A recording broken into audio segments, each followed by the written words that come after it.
your skill sets, your practical experience is needed in various institutions in various countries, particularly developing and emerging countries, or as I choose to call them, economically underdeveloped countries that are trying to make their way into the next level. Those countries value your experience and your skill set, those things that you can do, strategic planning, leadership development, all those things that you just mentioned, those are real credential assets for you to live and work abroad. With all of my years of being in higher education for 25 years, I haven't really been able to really make that transition like you have on an international level. I'm doing fine in the United States, and that's why I'm able to work here, moving from state to state, California, North Carolina, where I'm at now, Colorado, and back in Maryland. So, within the United States, doing fine as far as the career, but you've been able to do it on an international level. And that's what makes it truly amazing to do that. Can you share with our listeners where you are now? I talked a little bit that you were in Africa, I believe, and I talked about the time and when we did our introduction. But where exactly are you now? And what are you doing where you are now? And then maybe people like myself that are listening, what can we do to get to where you are now? Sure. So I'm currently in Niger, West Africa. I am currently in student affairs at the executive level, so a VP level at a startup university. So I'm here literally building their student affairs units, departments, building it all out for them: policies, procedures, student activities, alumni relations, you name it. I tell people I have from A to A, admissions to alumni and everything in between. And for folks to get here, I think what's really important is know that you want to live abroad. That is something you're seeking. It's sometimes it's not for the faint of heart. Higher ed is not like K through 12 where you can just go and teach English online or just teach English abroad. Higher ed is more structured. You really have to think about, do you want to teach? So do you want to be a faculty member abroad, or do you want to be an administrator like myself? So you really have to plan through some of those pieces in order to get abroad and stay abroad if you want, or you can take a career sabbatical. Hmm. And thinking back to where you are right now at a startup university and building it up from the ground up, how did you find out about that opportunity? Was it something you saw online, your connections with other people, and they say, hey, there's an opening? I'm just curious, how did you find out about the position you have now? Sure. So this particular position was through my network. Okay. A former colleague, client, and NASPA person who I hang out with at NASPA sent this to me and said, hey, Carla, I saw this job. I think you should apply for it. So there is a network in international higher education through NASPA, through ACPA, that folks can get tapped into right away if they're interested in this. And then just, make sure that you're connecting with folks like myself, getting into the International Symposium, which is one of those pre-conferences at NASPA, to really start to meet people and network and understand how this works abroad, whether you're a faculty or you're an administrator. That's really good to know because that's actually one of the chapters in our book. It talks about networking and collaboration. So it's good to know, hey, it does pay off when you network with certain people. If they see opportunities, well, it may not be for me, but I may know someone like Carla that may be interested in this. So yeah, the power of networking. Thank you. Yes. Power of networking, indeed. Um, so thank you. So now we've got kind of a, 30,000 foot picture of what it looks like to work internationally. And I'm wondering if there are maybe three, specific things that you can think of that uh, faculty or administrators need to know before doing international work. Sure. I think the first thing I want to say to folks is know why you want to go abroad. Know about your reason, your purpose, why are you doing this? I think is really important. Second, your credentials. Make sure that the US has a lot of jargon in our field. And those jargons don't always translate and to other countries, other educational systems. Make sure that your credentials are speaking to the country or the region that you're going to. And so that when your application gets submitted, it goes in the yes pile. And it doesn't get looked at as if, oh yeah, this person is from X, Y, and Z, and they have no idea about us, so we won't consider them. So literally make sure that you're working on those pieces. And I would say that's a cover letter, a resume, if you're a faculty member, your teaching statement, and then having a LinkedIn profile and having great references.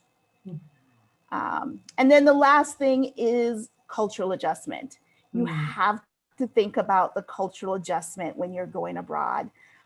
Have some coping tools and things of that nature, because you will experience struggles and frustrations depending on where you are.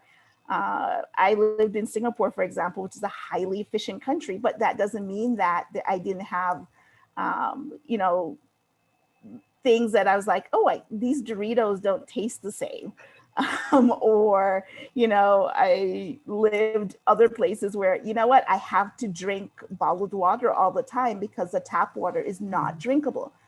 Or I have to wait in line to pay a bill instead of paying it online. So you have to think about those cultural adjustment pieces for your life. And if you're bringing your family, also for them too. So if I was someone that had the skill set, as you mentioned, know how to do strategic planning, leadership, or faculty, because you said it could be either administration or faculty, what advice would you give our listeners as to if they want to take that leap? It's like, wow, this sounds great. It sounds adventurous, and I am ready to go. What advice do you have for someone who wants to take that leap? I think you start your planning, and I don't over plan, but plan. And what I'm saying is make sure that your credentials, your resume is updated, your LinkedIn's updated. Look for the positions that match who you are, the countries that match who you are personality-wise, weather-wise, those things that are important to you. If you're on the academic side, pay attention to the countries you want to teach in. Not all countries have the same level of academic freedom that the United States have. And can you manage that? If you're on the administrative side, realize that bureaucracy exists in every single country and every single university. So understand the institutional culture that you're going into and the work environment. Understand the students. Think about, what are they hiring you for administratively? Those are key things I think folks need to think about when they're ready to make that leap. Then just do it. Get everything together, apply for those jobs. You may not get the first job you apply for, but you may. And then just keep doing it. If this is something that you're serious about, keep doing it. You will land an opportunity. Reach out to people in the network and let them know, hey, I am considering coming to Germany because I'm applying for a position in Germany. What can you tell me? Carla, I know you lived in Singapore. What can you tell me about the Singapore education system? Find those people within your network that you can pull information and knowledge from. And in some cases, hire someone like me who has some knowledge to do things like that as well. If you're going to do the sales pitch for the benefits of, pursuing a career in higher education internationally, what's your pitch? So I would say a couple things. One, if you're doing this as a career sabbatical, so you're taking either a faculty sabbatical or administrative sabbatical, look at it as an opportunity to explore other countries, their culture, education systems, how you can bring that knowledge back to enrich your campus and their international programs, your international students, and all of those pieces. if you're looking to do this as something potentially long-term, like I've done for roughly 8 years, then look at it as, okay, where am I going to fit the best? Where can I contribute my knowledge, my skills, my experience, that it's going to be the most enriching? For example, I went to Afghanistan, a country that struggles with education for women, or Bangladesh. These are places that were very rewarding for me in that capacity. So where are you going to find your own reward in giving back in some extent? And it comes with some financial benefits, some more flexibility, probably a little bit more vacation than we have in the US, not Europe, but the US. But there are other wellness, whether that's financial, professional, career advancement in some cases on the administrative side. Faculty can do research in areas that they probably have wanted to do research in, but they've not been able to, especially if you're in a specific country where your research and your interest just matches up. Those are all great reasons for doing this. Can you talk a little bit about your company, Rose Apple Global, and that help people with, making that leap and not feel like you got to do it by yourself. I didn't know anyone like you when I was moving all around. And, can you talk about your company and the consultant and what you can do to help people that are ready to make that leap? Sure, thank you. So Rose Apple Global started out of the fact that I actually saw people making mistakes and not being prepared. And so I wanted to help. And so that's really where that comes from. And so what I do is two pieces. One, for folks who want to be in higher ed expat, is I work with you to figure out your purpose, find the proper geographic location that fits you, work you through your credentials. So if you have an updated resume that you had, in the past year, I then help you fix it so that and make it look and feel like it's internationally ready. Or I can help you just literally start from the beginning and make sure those ready. So all your credentials. Then we talk about the search process. We talk about the hiring process and what those things look like.